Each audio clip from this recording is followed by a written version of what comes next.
Pi निकालने की series में जो डिफरेंशियल इक्वेशन मैंने लिए थे उसे मैंने अब यहाँ क्यू चेंज कर दिया है। देखिए, क्योंकि एक्सिलरी इक्वेशन में तो कोई फर्क पड़ता नहीं, लगभग वही पैटर्न रहता है, लेकिन क्यू यहाँ देखिए पॉलिनोमियल हो गया है, बहुपद बन गया है एक्स स्क्वायर।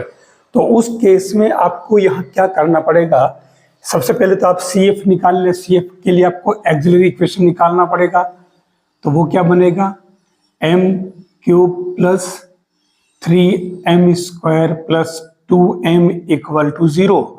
तो इससे आपके m की वैल्यू गुणनखंड कर दीजिए, कोई विशेष बात है नहीं। तो इसमें क्या बनेगा, देखो एक m कॉमन आ रहा ना, तो 0 -1 और -2 हो जाएगा, सब प्लस के इसलिए।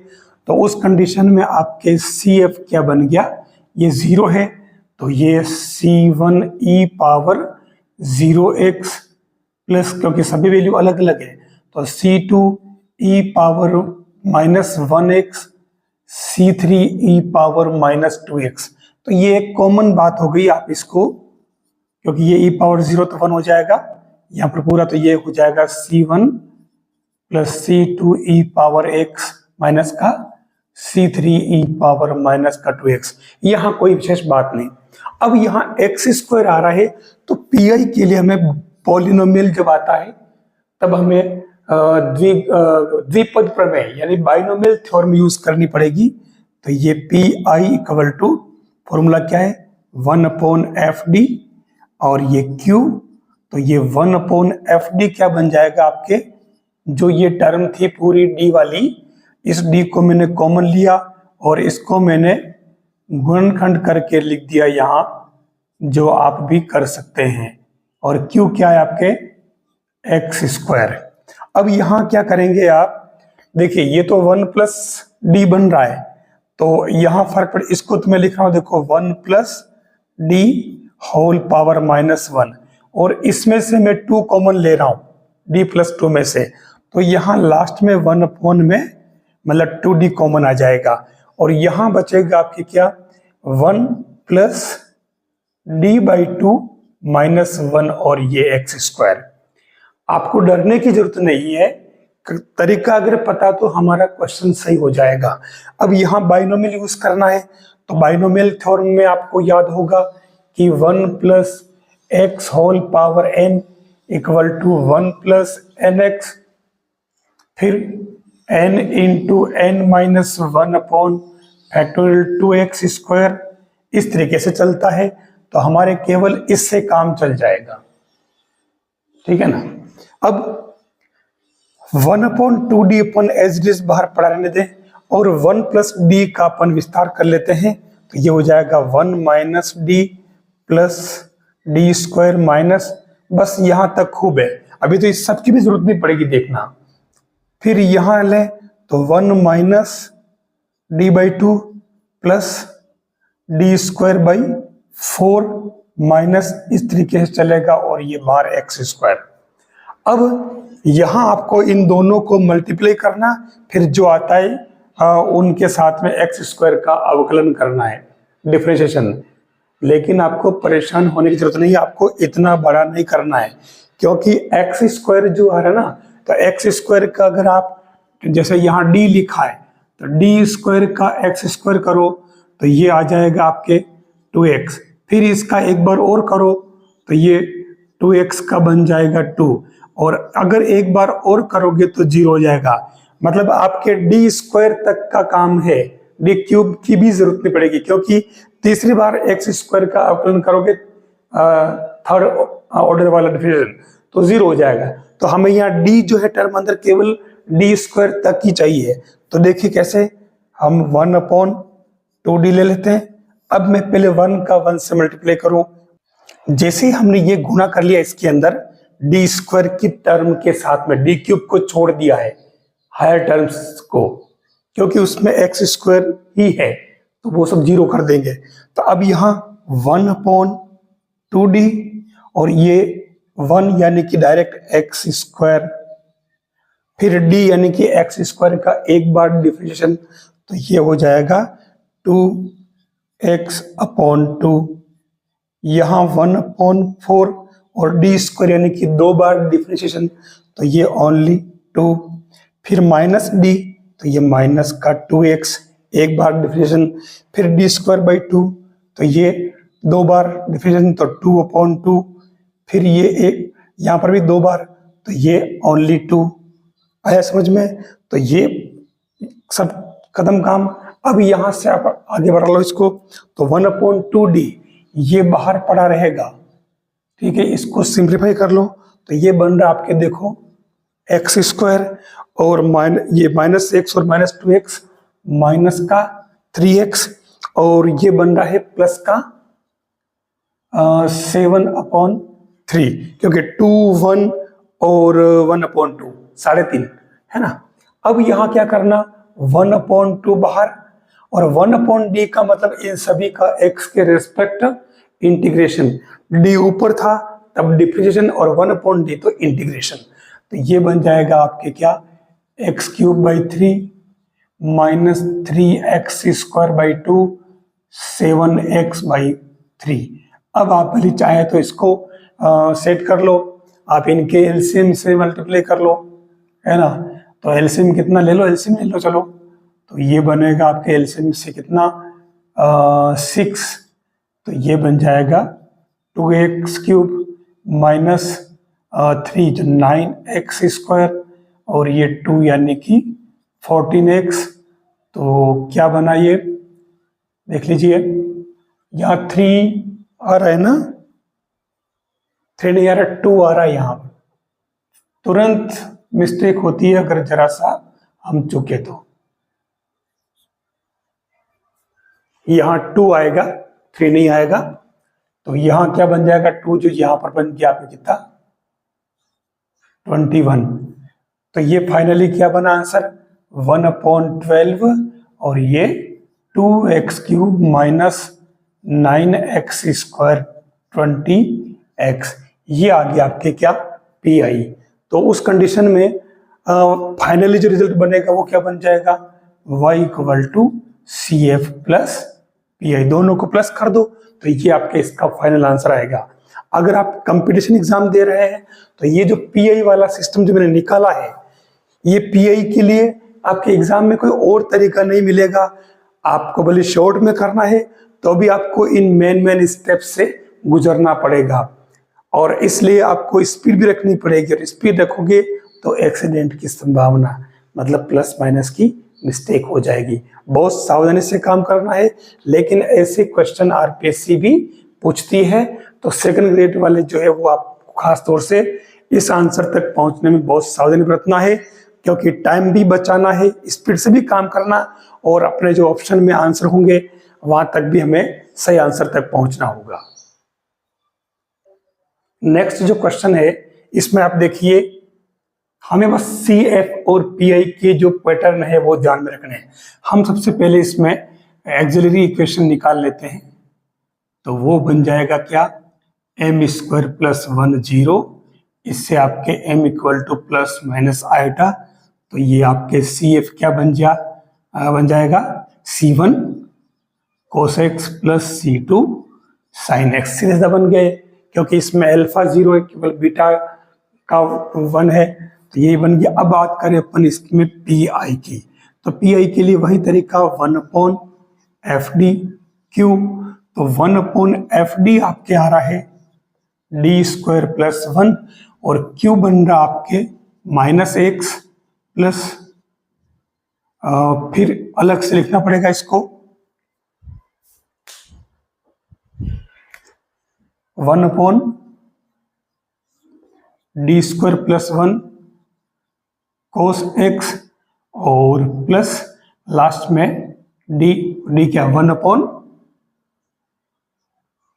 ये बन जाएगा d² + 1 x³।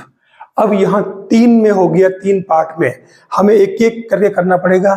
तो हम सबसे पहले जैसे इस फर्स्ट वाले की बात करूं, फर्स्ट सेकंड नाम दे देता हूं मैं, थर्ड, तो सुविधा के लिए सबसे पहले फर्स्ट में अपन यूज करें, तो ये क्या बनेगा, देखो डायरेक्ट इसके अंदर तो 1/d² + 1 -x, तो ये 1/-1 का स्क्वायर + 1 e - x, तो ये क्या बन गया 1/2 e⁻⁻x।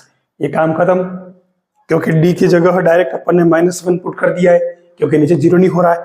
एक पैटर्न पूरा हो गया। अब अपन बात करें सेकेंड पैटर्न की, तो सेकेंड पैटर्न में क्या है, 1/d² + 1 और ये cos x।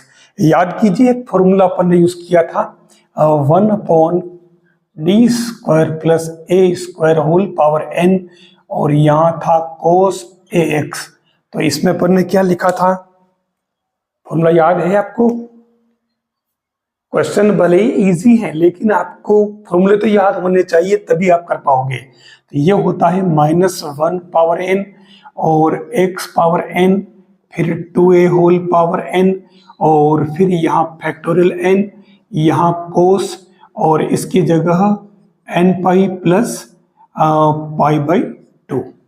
ये इसका फॉर्मूला है, तो यूज कर लीजिए। यहाँ पर आप क्या बनेगा, -1/n यानी कि 1, और x⁻n ये भी 1, नीचे 2a, तो a का क्या है वैल्यू 1, तो ये 1/1 × 2 है ना, तो ये 2 बन जाएगा, है ना, ये 2a है, तो पावर 1, और नीचे फैक्टोरियल 1, n की जगह फैक्टोरियल 1, और इधर cos nπ यानी कि पाई + π/2, तो ये क्या बन जाएगा, x/2, और ये बन गया आपके पाई + π/2। किस में आ रहा, चेंज तो होगा ही नहीं, cos ही रहेगा, है ना, तो मतलब पाई + π/2, तो ये क्या बन गया आपके साइन या nx है ना, यहां आपके πx बनेगा, और ये n है, फॉर्मूले में मिस्टेक नहीं हो जाए, ध्यान रखना। तो ये यहां तो हो जाएगा ओनली x और π/2, तो ये आपके साइन x बन जाएगा, x/2 साइन x। ठीक है, अब ये इसका काम खत्म। फिर रहा थर्ड वाला। देखिए इसमें मिस्टेक तुरंत होती है अगर जरा सा कर चुके तो थर्ड वाले में 1/d² है, ठीक है, d² + 1 और x³ कुछ नहीं होगा, इसमें पॉलिनोमियल यूज करना पड़ेगा। पॉलिनोमियल तो है इसलिए बाइनोमियल यूज करना पड़ेगा, ठीक है। तो ये 1 + d² होल पावर -1 x³ विस्तार कर लीजिए, 1 - d² + d4 माइनस, देख लीजिए अब आगे जरूरत नहीं है। क्यों जरूरत नहीं है? क्योंकि x³ है तो x³ तक d³ तक काम चल जाएगा, d4 करते इसका 0 हो जाएगा डिफरेंशिएशन। तो ये क्या बन गया आपके x³ माइनस 2 बार तो 3x², तो ये 6x बन जाएगा, और अगला वाला तो 0, तो ये आपके हो गया x³ - 6x। तीनों ही हमने क्लियर कर लिए।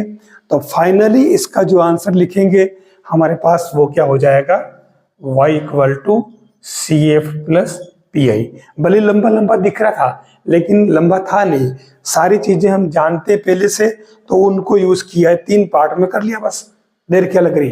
तो CF तो आ गया आपके ये 30 + PI आपके तीनों को जोड़ के लिख देना 10 + 10 + 10, बस ये आंसर। तो ये इस तरीके से CF और PI आपने इस तरीके से अगर ये निकालना सीख लिया ना, पैटर्न और प्रोसेस, तो आपके भले ऑब्जेक्टिव में अगर आया तो भी आप क्विकली आंसर निकाल सकते हो। लेकिन अगर प्रोसेस ही पूरा ध्यान में नहीं है तो आप वहां एग्जाम में अटक जाएंगे। तो ये पूरा पैटर्न बता दिया मैंने, और अगर शॉर्ट करना चाहो तो भी आपको ये सारी चीजें याद रखनी पड़ेगी, अलग अलग पैटर्न है इसलिए। ये आपका नेक्स्ट डिफरेंशियल इक्वेशन।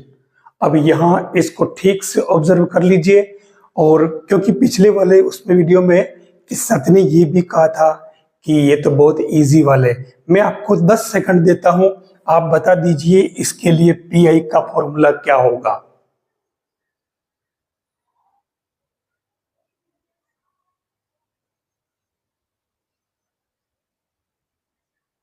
आया? e⁻2x 1 + x। अगर आपने किया है, जिसने 10 सेकंड में कर लिया वो कमेंट जरूर करना कि मेरे को आ चुका है, ठीक है। और अब मैं बता रहा हूं कि इसमें क्या लगेगा, 1/fd और e पावर ax और v, ये कोई v x का फंक्शन है, तो उस कंडीशन में e पावर ax आगे लाने के लिए आपको d में इस x का गुणांक है वो जोड़ना पड़ेगा, और ये f ऐसा कैसे रहेगा, और फिर यहाँ पर v रह जाएगा। इस e पावर ax का निस्तारण करना पड़ेगा। आप में से कितने जनों ने कर लिया, जिसे इसने पहले ही कर लिया था, या ये फॉर्मूला अगर याद था तो आप जरूर कमेंट करके बताएं, ताकि पता चले कि आपकी प्रिपरेशन कैसी है। अब यहाँ पर हम पहले एक्सिलरी इक्वेशन निकाल लेते हैं। तो ये बनेगा आपके m³ - 7m - 60, तो ये m+1 और m² - m - 60, तो ये -1 -2 और प्लस का 3, तो CF क्या बन गया आपके C1e power -x, C2e power -2x, C3e power 3x। इसमें कोई फर्क नहीं पड़ रहा, ये आपको समझ में आ गया है। अब बात आती है PI की, तो PI के लिए हम वही काम कर लेते हैं, 1/fd, और Q आपके क्या है, चलो मैं Q लिख लेता हूं, तो 1/ आपके ये FD का वैल्यू पुट करें ना, तो क्या है आपके ये है d³ -7d - 6, और ये e पावर 2x 1 + x आ रहा है। तो इसमें आपके यहाँ क्या बन जाएगा, सेम इसके तो पहले फैक्टर करके लिखो आप, तो ये बनेगा आपके क्या 1/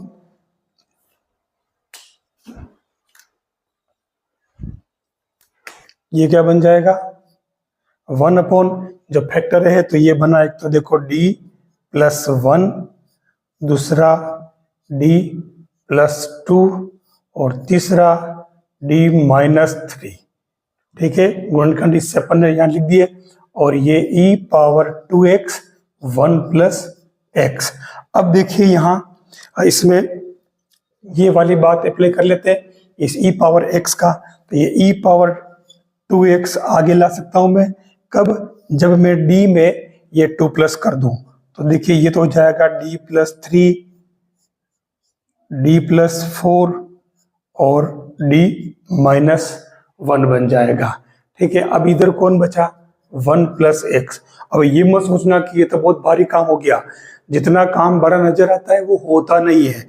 यहाँ देखिए आप, ठीक है, क्योंकि इधर आपके x की पावर 1 है, तो आपको कुछ भी नहीं करना, बाइनोमियल यूज करनी है। तो ये क्या बनेगा, देखो अब इन सब में से देखो 1 प्लस करना है ना, तो इनमें आपको 1/3 4 कॉमन लेना पड़ेगा दोनों में से, ताकि ये आपके क्या बन जाएगा 1 + d/3 पावर -1 और 1 + d/4 पावर -1, और ये माइनस अगर कॉमन ले लें बाहर, या ले लेता हूं, तो ये हो जाएगा 1 - d होल पावर -1, और ये 1 + x। अब अपन इनका विस्तार कर लेते हैं। तो विस्तार करने में देखना, कोई अपने को बहुत ज्यादा लंबा चौड़ा काम नहीं करना है। ये माइनस का 1/12, और यहाँ हो जाएगा 1 - d/3। मैं केवल एक ही ले रहा हूँ एलिमेंट। फिर दूसरा हो जाएगा आपके 1 - d/4, और तीसरा हो जाएगा 1 + d, और ये 1 + x। इन तीनों को मल्टीप्लाई करें तो देखो हमें केवल d तक ही चाहिए, d² तो कहीं चाहिए ही नहीं। तो अपन पहले इन दोनों का मल्टीप्लाई करें, तो 1 का 1 से किया 1, मैं इसका मल्टीप्लाई डायरेक्ट कर लेता हूं। ये मैंने मल्टीप्लाई कर लिया, देख लीजिए। और मल्टीप्लाई जब तीनों टर्म को मल्टीप्लाई किया मैंने, इसको, तो फाइनली देखो मैं यहाँ तक पहुंचा। अब इसमें भी इस d² की तो जरूरत ही नहीं, तो मैंने लिख दिया है। तो अब 1 + x का 1 से मल्टीप्लाई करो, तो ये 1 + x और प्लस 5/12, d का मतलब इसका एक बार डिफरेंशिएशन, तो 1 का 0 और x का 1, ठीक है। तो फाइनली क्या है देखो 12 और 5 17, तो ये 12 और 5 17, तो ये x प्लस 17/12 ये टर्म आ रही है। आप चाहो तो मल्टीप्लाई कर लो इसमें। तो फाइनली आंसर, अब हमारा काम हो चुका, देखो आप, ठीक है। तो CF प्लस PI करना है, तो y equal to CF plus PI। तो CF तो आपका ये बन गया, और PI आप इसमें ऐसे लिख दे, ये वाला। हमारे बाहर कुछ टर्म बच रही थी ना, तो उसको भी ले लो। तो ये क्या हो जाएगा आपके, मैं इसके अंदर बाहर वो टर्म भी लिख लेता हूं, e पावर 2x, और माइनस का 1/12 चल रहा था, ठीक है। तो ये y equal to CF plus, और ये प्लस की जगह आप माइनस कर लीजिए, minus e power 2x upon 12, और अंदर जो बच रहा आपके क्या, x प्लस 17/12। तो ये आप चाहो तो 12 एलसीएम लेकर के बाहर आ जाओ, तो इससे आपके ये सोल्व हो जाएगा। फाइनली आपके बस CF और PI निकालना है, पर शर्त ये है कि ये से फॉर्मूले आपको याद हो। कौन सा पैटर्न है ये, कैसे निकालोगे आप PI इसमें, वही तरीका है सेम, जस्ट पीछे वाला देख लीजिए। ये कौन सा वाला, 1/FD e पावर AXV। तो आपको e पावर AX आगे ले आना, और 1/FD में ये a जोड़ देना, d प्लस a, और इधर खाली v रह जाएगा। हमें भी यहाँ पर ये काम करना है, तो पहले अपन CF के लिए पहले काम कर लेते हैं। तो एक्सिलरी इक्वेशन तो बन जाएगा m² minus 2m plus 1 equal to 0, और फिर बनेगा ये, तो m क्या आ रहा देखो, m माइनस 1 होल स्क्वायर 0, मतलब m इक्वल टू 1 तो CF क्या बनेगा, C1 प्लस C2x, और ये e पावर x बन जाएगा। फिर इसका काम तो खत्म। अब चलते अपन इस बात की तरफ। तो ये आपके PI क्या बना, 1/FD। तो ये मैं इसमें चलो लिख लेता हूँ, FD क्या आपके d माइनस 1 होल स्क्वायर, और e power 3x x square. तो ये आपके e पावर 3x इधर ले आओ, और उसके बाद में एक काम पहले करना पड़ेगा, d प्लस 3 माइनस 1, ये 3 यहाँ जोड़ना। अब इधर आपके रह गया x स्क्वायर, तो ये e पावर 3x, और यहाँ ऊपर होल स्क्वायर था, तो नीचे क्या बचा, 1 मतलब d plus 2 whole square x square. तो ये 2 कॉमन ले लो बाहर, तो ये 4 हो जाएगा, स्क्वायर इसलिए 3x, और ये 1 प्लस d/2 का whole power minus 2x square. यहाँ आप विस्तार कर लीजिए, 1 plus d/2 minus whole 2 binomial से। तो ये क्या बन गया, देखो ये टर्म तो ऐसी चली जाएगी बाहर, और ये क्या बनेगा, 1 माइनस 2d/2। और फिर यहाँ पर, क्योंकि आपको पता होगा n into n minus 1/2x square third term में से आती है, तो ये बन जाएगा आपके प्लस का 3d²/4, और माइनस, ये माइनस कर दो, जरूरत ही नहीं आगे तो, और बाहर कौन है, x स्क्वायर। तो ये क्या बना, 1/4 e पावर 3x, और ये क्या बन जाएगा 1, यानी कि x स्क्वायर कर दो डायरेक्ट, ये यहाँ जाएगा x स्क्वायर, और ये d, तो माइनस का 2x, और यहाँ पर क्या बन जाएगा, देखो 2 बार करना इसका डिफरेंशिएशन, तो 2x, और फिर एक बार करोगे तो ओनली 2, तो 3/4 और 2, ठीक है। तो ये क्या हुआ, 1/4 e पावर 3x, और ये x square minus 2x minus 2 से 2 कैंसल, 3/2 है ना, ये प्लस में आ रहा है। तो ये आपके देख लो, इसका PI आ जाएगा। अब तो आपको दोनों को प्लस में करना है, तो क्या करोगे, y equal to CF plus PI। तो ये दोनों की वैल्यू पुट कर दें, ये आंसर। ये आपके PI निकालने का तरीके है। डिफरेंशियल इक्वेशन का नाम आती है, आपको CF और PI तुरंत दिमाग में आने चाहिए कि उनको कैसे निकाला जाए अलग अलग Q के लिए।